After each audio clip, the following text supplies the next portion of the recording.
Bismillahirrahmanirrahim. Assalamualaikum warahmatullahi wabarakatuh. Alhamdulillahi rabbil alamin. Wassalatu wassalamu ala ashrafil anbiya'i wal mursalin. Sayyidina wa maulana Muhammad wa ala alihi wa sahbihi ajma'in. Qala subhanaka la ilma lana illa ma 'allamtana innaka antal alimul hakim. Wa la hawla wa la quwwata illa billahil aliyyil azim. Allahumma salli ala Sayyidina Muhammad al-Fatihi lima ulik wal khatimi lima sabaq nasiril haqqi bil haqq wal hadi ila siratikal mustaqim sallallahu alaihi wa ala alihi wa sahbihi haqqa qadrihi wa miqdarihi al-azim. Bismillahirabbil azim wa rasulil karim wal malaikatil muqarrabin. Wassalatu wassalamu alayka ya sayyidi ya Rasulullah khudh bi yadi qalat sahilati adrikni. La ilaha illallah wahdahu la syarika lah, lahul mulku wa lahul hamdu wa huwa ala kulli syai'in qadir. Ma ba'du.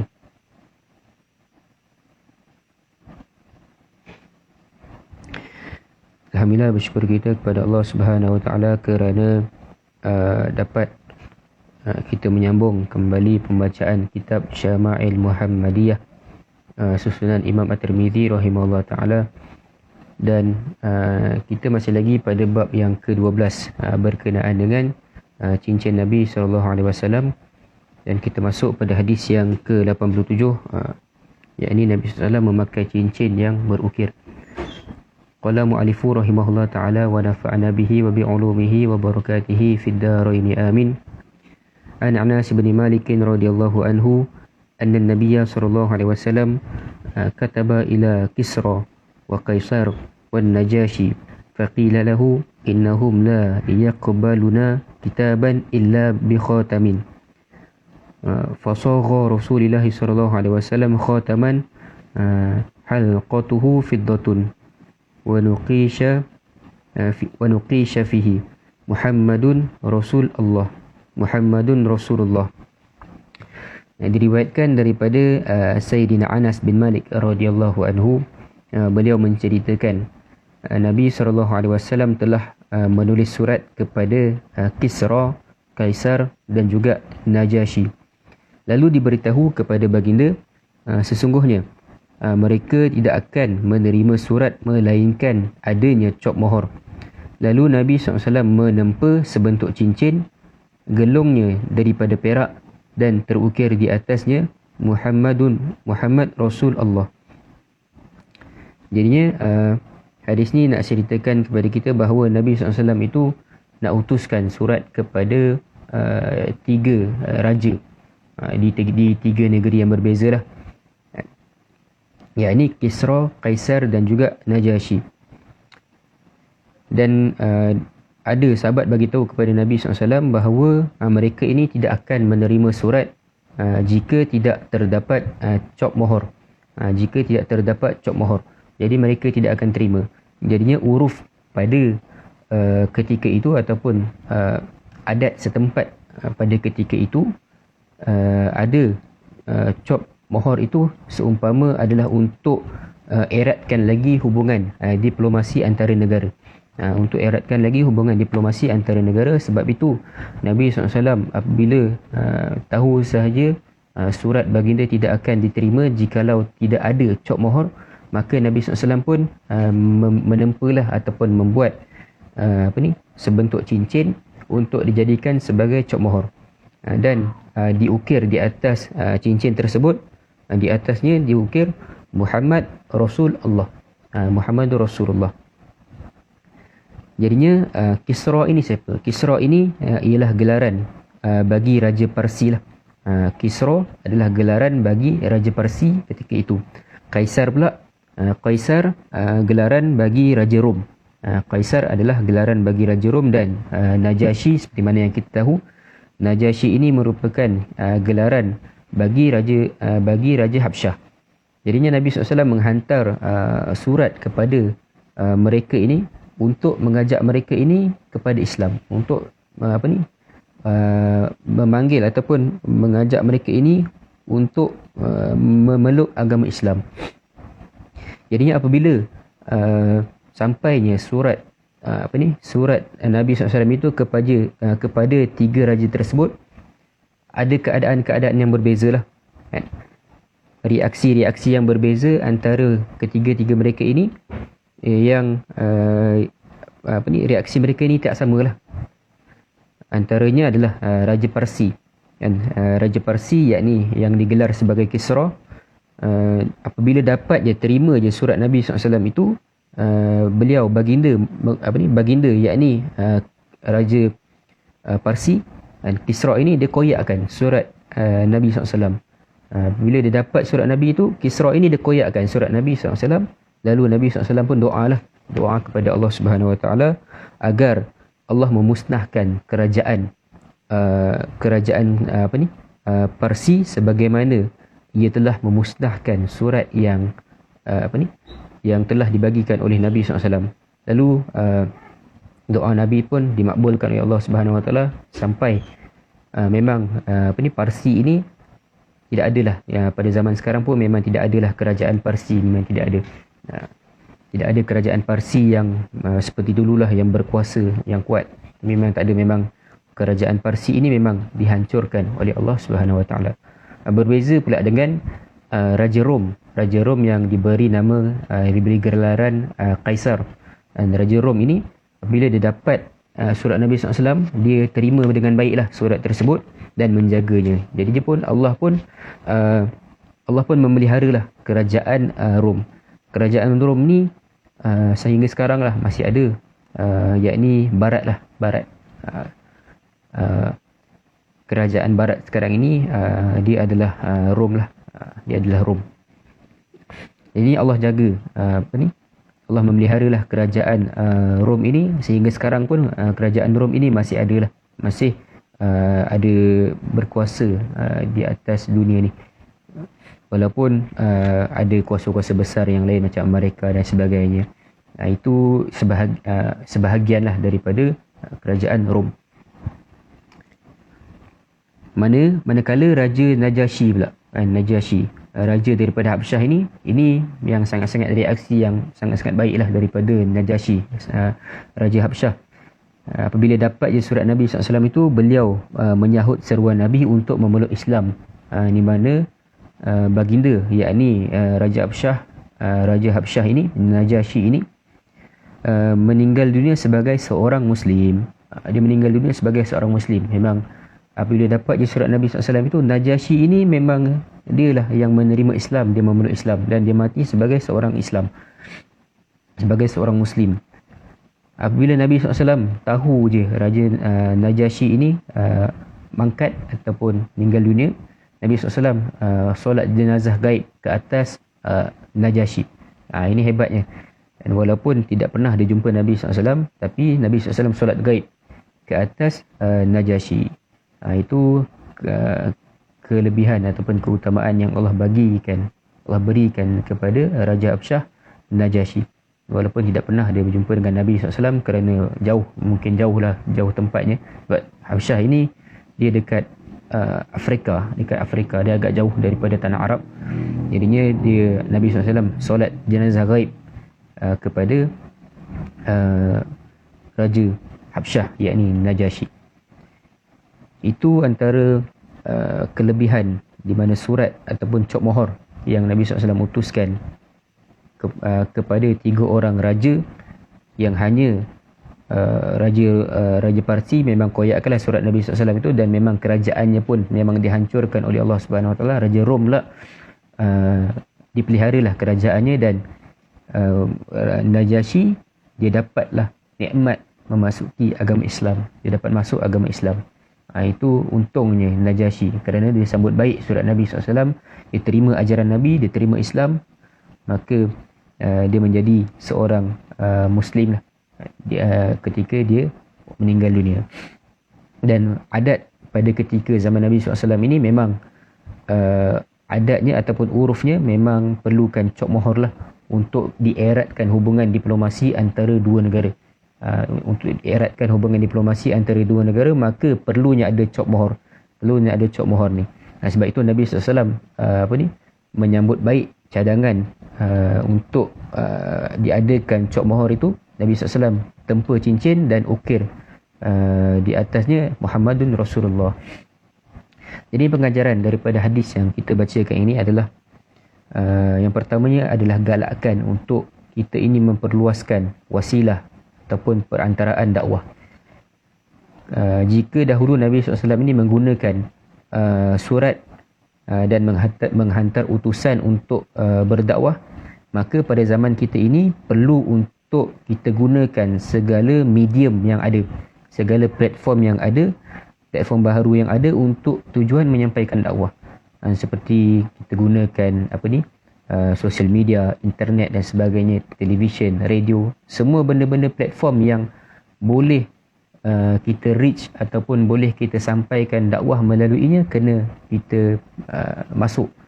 TikTok ke, IG ke, Facebook ke dan sebagainya, YouTube ke, kita masuk di semua platform media sosial ini untuk kita ini sebarkan lagi dakwah, sebarkan lagi kebaikan, sebarkan lagi orang yang faham berkenaan dengan agama. Untuk orang faham agama, kita sebarkan kebaikan dan sebagainya. Sebab Nabi SAW pada zamannya memang telah buat, diutuskan surat untuk berdakwah, diutuskan surat untuk menyampaikan agama Islam, untuk menerangkan Islam kepada masyarakat, untuk menerangkan Islam kepada raja-raja, pembesar-pembesar di negara-negara tertentu. Nabi utuskan surat, utuskan seseorang untuk berdakwah dekat sana, untuk berdakwah dekat sana. Jadinya pada zaman sekarang pun perlu untuk kita gunakan segala medium ataupun perantaraan yang ada ini, platform media sosial yang ada ini, untuk kita sebarkan dakwah, untuk sebarkan agama Islam, untuk kita sebarkan kecintaan kepada Nabi SAW. Itu. Dan yang keduanya, yang kedua adalah meraihkan adat atau kebiasaan yang ada di suatu tempat atau negara dalam usaha menyebarkan dakwah selagi adat itu tidak bercanggah dengan syariat. Sebagaimana Nabi SAW menyambut baik cadangan untuk diadakan cop mohor, Nabi SAW buat cop mohor. Sahabat bagi tahu, ya Rasulullah, sahabat bagi tahulah mereka ini tak terima surat kalau tak ada cop mohor. Nabi SAW pun buat cop mohor untuk meraihkan uruf ataupun adat setempat. Dan pada ketika itu memang cop mohor itu diperlukan untuk dieratkan hubungan diplomasi antara negara.